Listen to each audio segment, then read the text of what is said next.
खुलुमबाय बे समाव बड'लेण्ड इंखं टेलिभिजननि स्टुडिअ'आव आं ज्योति बसुमतारी। खुलुमबाय आं निहा ब्रह्म। दिनैनि गाहाय रादाबाव दं। बर' थुनलाइ आफादा मोन 11 गुबुन गुबुन आयदायारि बान्थाखौ फोसावबाय। आलफा उदाङा मिरुनि कमिटिखौ गोदानै दाफामबाय। कार्बि आंलंनि पिजिआर हाखौ दखल खालामनायनिफ्राय उदां खालामगोन। एनडिएआव थानायनि उनावबो रायजोफोरा लुबैयोब्ला बिपेबा 2026 नि बिसायख'थियाव हारसिङै गेलेगोन। 60 साननि गेजेराव बिधानसभा बिसायख'थिनि खालार फोसावगोन बुंदों हिमन्त। राङापारायाव मोसौ खावनो फैनाय गारिया जाब्रबथाय जादों। हाइलाकान्दियाव 5 लाख रांनि हेर'इन जब्द। हजाइनि सानै थागिरिखौ गुबुन हादरारि होनना फोसावदों। दानिया फैदो आबुं रादाबाव।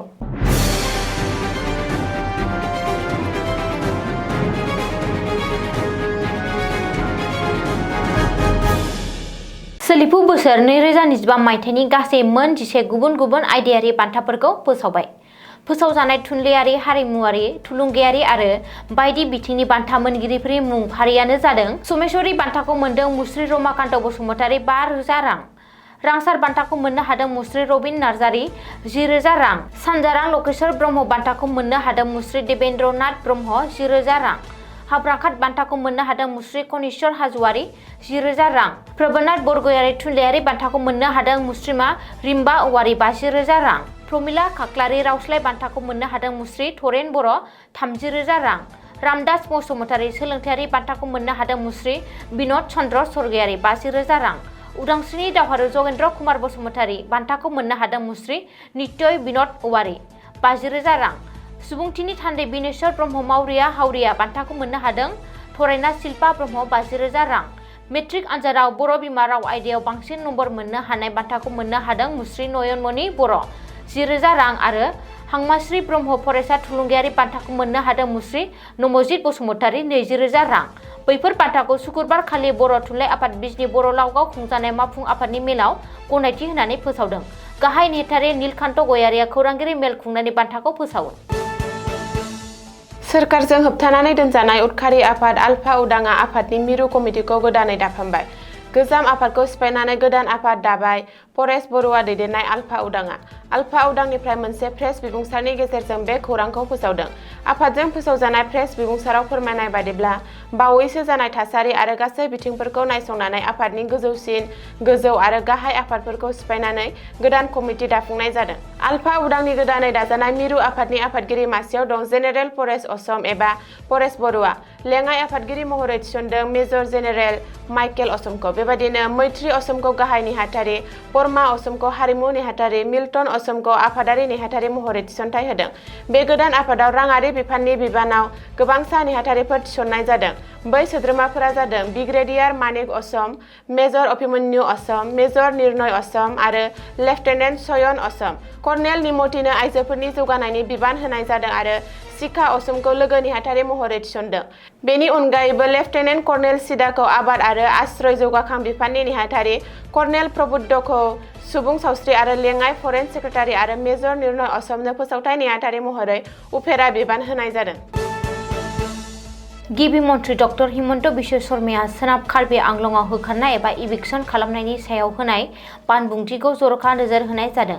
डक्टर हिमन्त बिश्व शर्माया बुंदों दि सोनाब कार्बि आंलंआव होखारनायखौ लाना रेजिस्टार जानाय केसनि सायाव थाबैनो राय होनो आसाम सोरखारा गोजौ बिजिरसालिखौ खावलायगोन।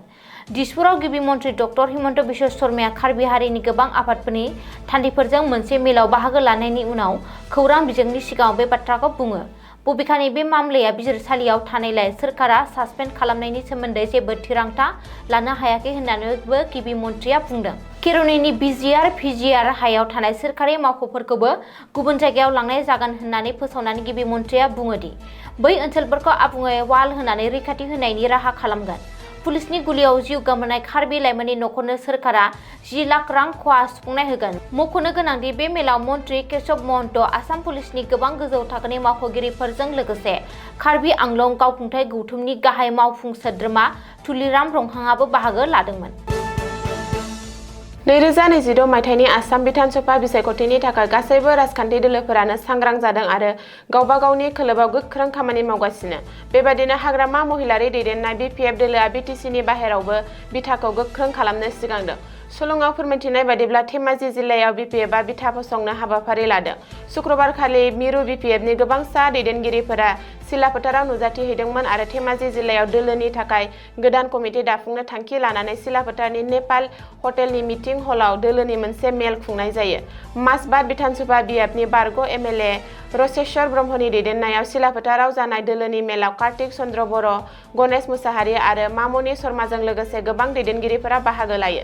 बे मेलाव फैबाय थानाय 2022 मायथाइनि आसाम बिधान सभा बिसायख'थियाव BPF दोलोआ उदाङै बिसायख'थि गेलेनो थांखि लादों आरो धेमाजि जिल्लायावबो दोलोआ बिजाथि फसंनो सानदों होननानै मिथिहोयो। गिबि मन्थ्रि डक्टर हिमन्त बिश्व शर्माया BJPनि रायजो मावफुं आफादनि नैथि साननि मेलाव बाहागो लानानै दोलोनि दैदेनगिरि आरो मावथिफोरखौ गोसो गुदुं बिबुंथिजों थुलुंगा होयो। मावफुं जथुमाव बिबुंथि होनानै गिबि मन्थ्रिया जानो गोनां बिधान सभा बिसायख'थिनि समखौ लानानै मोनसे गेदेर फोसावथाय होयो। 2022 मायथाइनि बिधान सभा बिसायख'थिनि थाखाय BJPआ बे मावफुं जथुमाव मोनसे मावखान्थि थियारि खालामदों। गिबि मन्थ्रिया फोसावनाय बायदिब्ला दिनैनिफ्राय 60 साननि गेजेराव बिसायख'थिनि खालारखौ फोसावनाय जागोन। बिसायख'थिनि काउन्ट डाउनआ जागायबाय होननानै बुंनो हायो। बे जोबथा मावफुं मेल बियाब दाफामनायाव जोंनि गेजेराव रैखाथिनि मोन्दांथिखौ बांहोदों। थांनाय 5 बोसोराव रायजोआव जौगाखांनाय नुनो मोन्दों। 2016 मायथाइनिफ्राय गोबां गोदान खामानिफोर जादों। नोगोर गामि जेरावखि थाङा मानो जों सोलायनायखौ नुनो मोनो। BJPनि थाखाय जौगाथाया गोनांथार होननानै गिबि मन्थ्रिया बुङो दि गुवाहाटीनि बिरखं गाथोना हादरनि गेजेरावनो गंसे मुंदांखा बिरखं गाथोन। बे बाराव रायजोफोरा थामथि खेबनि थाखाय BJP सोरखारखौ लाबोफिनगोन। बेयाव जेबो सन्देह गैया। आथिखालाव गासिबो जिल्लायाव बुरलुंबुथुर दैमानि सायाव दालां लुनाय जादों। मुलुगसोलोंसालिफोर गायसंजादों। एसेबां थाब जौगानायखौ रावबो सानाखैमोन। काजिरङानि सायाव 32 किल'मिटार गोलाव फ्लाइअभार। गारिफोरनि थाखाय गहपुरनिफ्राय नुमलिगुर सुरंगनि राहा जागोन। मानसिफ्रा बेफोरनि सिमांखौ नुफेराखैमोन। सिलचरनिफ्राय 5 घन्टायाव गुवाहाटी सफैनो हायो। गिबि मन्थ्रि डक्टर हिमन्त बिश्व शर्माया बेखौबो बुङो दि बिसायख'थि समाव 1 लाख साख्रि होगोन होननानै खोथा होनाय समाव रावबो फोथायाखैमोन। दा 2 लाखसो साख्रि होनाया जाफुंसार जाबाय। सनितपुर जिल्लानि राङापारायाव मोसौ खावनाय जाथायखौ लानानै दुंहाव थासारि सोमजिदों। राङापारानि फुलगुरि गामियाव मोसौ खावनो फैनाय गारिया जाब्रबथाय जानायनि उनावनो दुंहाव थासारिया सोमजिदों। रिपर्ट बादिब्ला थांनाय हराव राङापारानि फुलगुरि गामियाव सानै सिखावआ गंसे गुफुर गाबनि गारि लानानै मोसौ खावनो फैदोंमोन। बे समावनो जायगानि रायजोफोरा सिखाव फैनायनि गुमुर मोननानै सिखावफोरखौ हमनो नाजायो। नाथाय सानै सिखावआ रायजोफोरनि गाग्लोबनायनिफ्राय बारग'नो थाखाय गारिखौ गोबारै सालायना खारलांनो नाजानाय समावनो लामा सेरनि मोब्लिब खुन्थियायाव सौग्रावो। बेनि उनाव सिखावफोरा गारिखौ गारनानै खारलाङो। बेनिनो सासे सिखावखौ रायजोफोरा होसो होसो बेबिजिया पुलिस थानानि साखाथियाव हमनो हायो। गुबुन फारसे रागा जोंखांनाय रायजोफोरा सिखावफोरनि गारिखौ थेर बेथेर खालामनानै अर सावना होयो। ड्राग्स फालांगि खालामनायनि बेरेखायै हाइलाकान्दि पुलिसआ स्टेशन रड ओनसोलाव गोख्रों अपारेसन खालामनायाव सासे फालांगिरिजों लोगोसे गोबां बिबांनि ड्राग्स जब्द खालामो।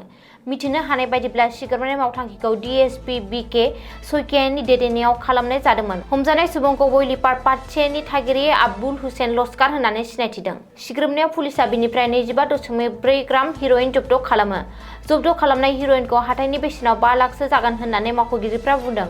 बे समाव पुलिसआ दायनिगिरिखौ हमना नारक'टिक्स ड्राग्स आरो साइक'ट्रपिक साबस्टेन्स एक्टनि सिङाव आयेनारि राहा लानाय जाबाय। गुबुन हादोरारि ट्रिब्युनेलनि बिथोननि सायाव बिथा खालामनानै हजाय जिल्लानि सानै थागिरिखौ मावख'आरि महरै गुबुन हादोरारि होननानै फोसावदों। बेनि उनाव जिल्ला खुंथाया सानैबो सुबुंफोरनि हेंथायै गोख्रों राहा लादों। मावख'आरि खौरां मोननायनि बादिब्ला सानै सुबुंखौ आब्दुल कादिर आरो आब्दुल करिम होननानै सिनायथियो। आब्दुल कादिरआ मराजार पुलिस थानानि सिङाव थानाय सहारान गामिनि थागिबि आरो आब्दुल करिमआ लंका पुलिस थानानि सिङाव थानाय जुथां बस्तिनि थागिरि होननानै मिथिनो मोन्दों। थांनाय 10 बोसोरनि सिगांनि गुबुन गुबुन केसफोराव फरेनार्स ट्रिब्युनेलफोरा लानाय सिगांनि थिरांथाफोरनि सायाव बिथा खालामनानै खालामनाय उनाव बिसोरखौ सिनायथिनो हादोंमोन। रिपर्ट बादियै आब्दुल कादिरखौ 2008 मायथाइनि 19 सेप्तेम्बरनि बिबुंथिनि सायाव बिथा खालामनानै गुबुन हादोरारि होननानै फोसावनाय जादोंमोन। बे थिरांथाखौ मेम' नं HCIB 2025-750 अक्ट'नि 26 दिसेम्बर 2025 अक्ट'आव हजाय जिल्लानि सिनियर पुलिस सुपारिनटेन्डेन्टआ फोसावो। बेबायदिनो आब्दुल करिमखौ 2007 मायथाइनि 12 दिसेम्बराव फरेनार्स ट्रिब्युनेलनि बिथोन बादियै FTHH 1006-207 नि केस नम्बराव गुबुन हादोरारि महरै गनायथि होनाय जादोंमोन। बे थिरांथाखौ 26 डिसेम्बर 2025 अक्ट'आव मोनसे मेम'नि गेजेरजों मावफुंनायखौ हजाइनि सिनियर सुपारिनटेन्डेन्ट अफ पुलिसआ फोसावो। हादोरसायाव थानाय गुबुन हादोरारि सुबुंफोरनि सोमोन्दै सोलिबाय थानाय आयेन बायदियै आरोबाव आयेनारि आरो खुंथायारि राहा लागोन होननानै हजाइ जिल्ला कमिशनारआ बिथोन फोसावदों। दिनैनि रादाबा एसेनोसै। गोजोन्थों। गोजोन्थों।